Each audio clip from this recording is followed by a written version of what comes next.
Good day, everyone. I am Chanchelin Piribo, and I'm excited to present my report titled Sector Rotation. But first, I will talk about my financial goals. So for my financial goals, I have short-term goals. The first one is open account in a cooperative and save. So for 3 to 6 months.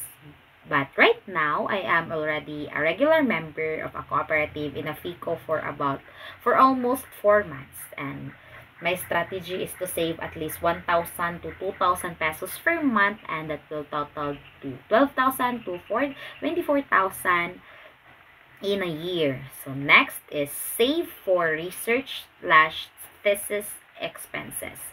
So the time frame is 3 to 6 months. My strategy is to save at least 500 pesos per month. That will amount into 1,500 to 3,000. So for information, during our data gathering in our research, thankfully I saved some money, and I already used that one.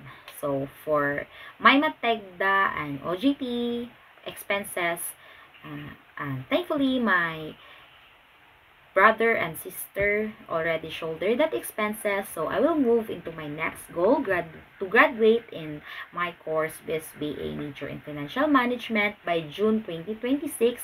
But in order to graduate, I need to pass all the subject, and I believe that amounting will be 3,500. Next is my medium-term goals. My first medium-term goal is to secure a job in a banking and finance industry.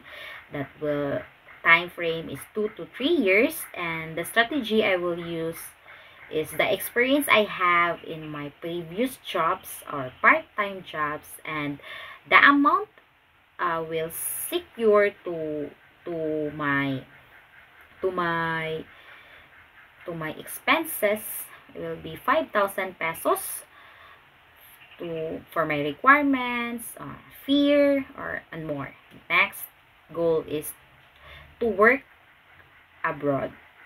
So in order for me to work abroad, that will be 3 to 4 years, and the strategy I must have is to save money from my work, and I plan to save at least 100,000 pesos to 200,000 pesos in order to comply the requirements for me to work abroad. Next is save for buying a lot. So personally, I want to own a lot, and my time frame is 2 to 5 years. So at least save 2,000 to 3,000 per month. That will amount 72,000 pesos to 100,000 pesos. I know this amount of money is a little, but my plan is to at least buy small land that like remembrance in my work. Next is my long-term goal. So my first long-term goal is to finally work in abroad. My time frame is 6 to 8 years, and I plan to save 20,000 pesos per month for my emergency fund. That will amount 722,000. And also next goal is to build a business for my parents. That will time frame is 6 to 7 years, and in order to build a business, I will set aside 10,000 pesos per month from my salary, and that will amount to 240,000 pesos. Next is my goal is retirement fund by the time frame by the age of 50. So personally, I want to retire at the age of 50 years old. I know that most of us here in the Philippines want to usually retire around 60 years old or 65 years old. But me, I want to retire at the age of 50 years old. And in order to do that, I must at least save 15 to 20% of my income, investment in the real estate, and etc. So the amount is like 6 million to 15 million. I plan to save that money in order for me to retire. So going forward, objectives about what I will report today is I will define what is sector rotation is, identify the purpose of sector rotation, understand how sectors behave across the market cycle, determine the benefits and risks for sector rotations, analyze how investors apply sector rotation in real scenarios. So moving forward, what is sector rotation? So sector rotation is an investment strategy where you adjust your portfolio by moving your money between different sectors of the economy based on their performance in various economic phases. So sector rotation, it involves shifting investment from one sector of the economy to another depending on where we are in the market cycle. So, I have an example. Imagine the economy is recovering from a recession. People start spending more and business grow. In this case, investors might put their money in technology, financial services, or consumer discretionary sectors because these areas grow fast in a recovery. But during a recession, when people and business cut back on the spending, investors often move to safer sectors like healthcare or utilities because people still need medicine, electricity, and water even when the times are tough.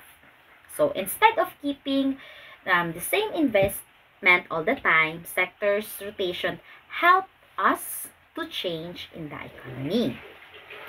Next is the purpose of sector rotation. So in the purpose of sector rotation, I have four. I have four here. First is to maximize the returns.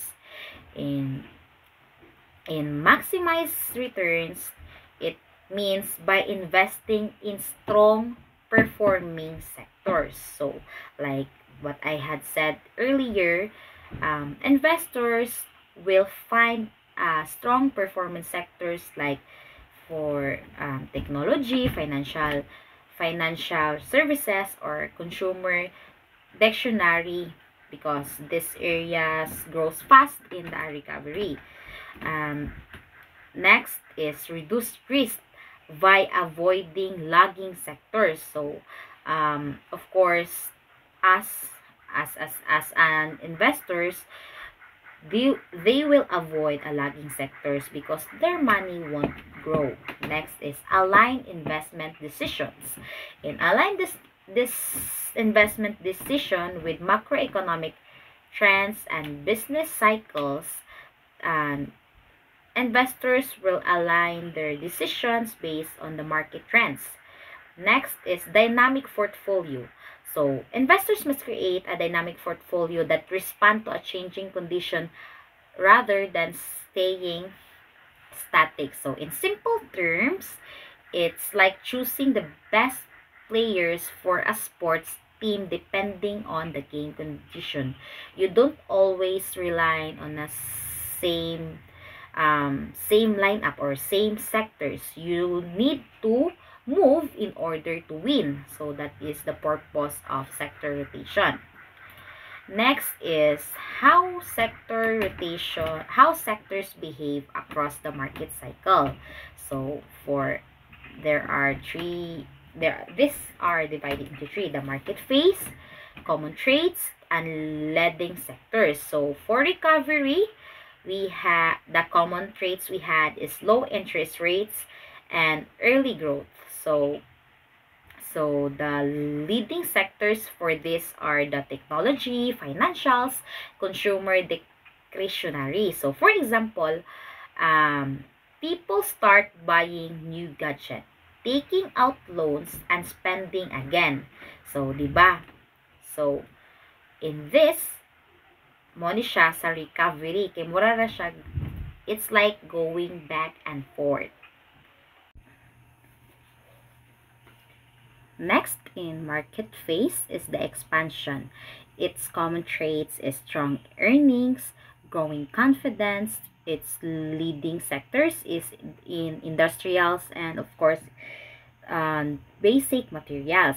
So for example for these are the construction, manufacturing, and production are booming. So it means that these leading sectors are booming. Then next is peak phase. So the common traits are inflationary pressure, tighter policy, and also the leading sectors for this one are the energy and utilities. Examples are the people still need, so us people still need fuel, also and energies no matter what happened. Next market phase is the recession. And its common traits is economic construction and low confidence. Its leading sectors is the healthcare, consumer staples, and utilities. So example for these are people buy essentials like food, medicine, and pay electric bills. So understanding this will make smart decision by entering or existing sectors at the same time. So it's really important for the investor to understand how across the market cycle where they will go. And next is the benefits and risk of sector rotation. So as we know, and everything has its good and bad. So for the benefits, can outperform passive strategies. Can also, you can beat the market by being strategic. So for example, an investor or an expert analyze that in recession, healthcare is one of the demands. So as an investor, he will shift his investment into healthcare to boom. Next is adopt the next is it can align with economic trends. So it can help you protect your money during downturns, since the investor can see how the economy, what are the economic trends, and can rotate anytime. Next benefits is add flexibility and tactical edge. So you're not locked into one strategy, since sector rotation have many um, purpose to shift anytime. Next is the risk. So in risk, of course, as an investor, it requires timing and forecasting skills.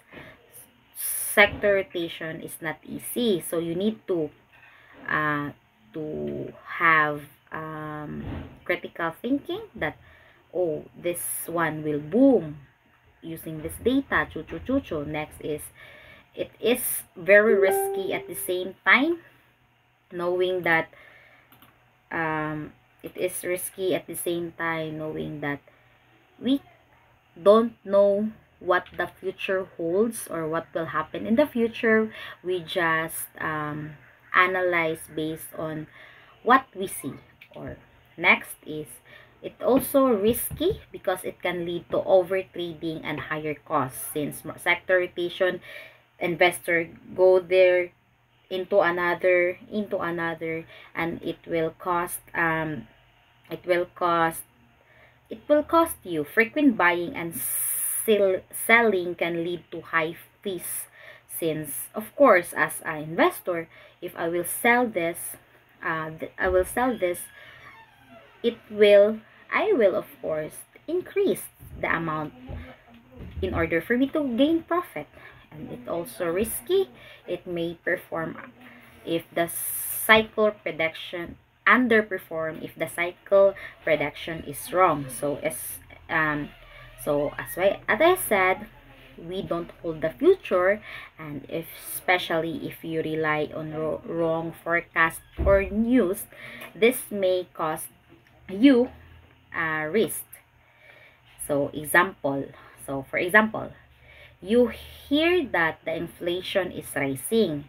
You rotate into energy stock expecting oil prices to go up. But suddenly, example, you have an energy stock, then you hear that the inflation is rising, so you change into oil expecting that the price will go up. But suddenly, global demand drops due to war or pandemic.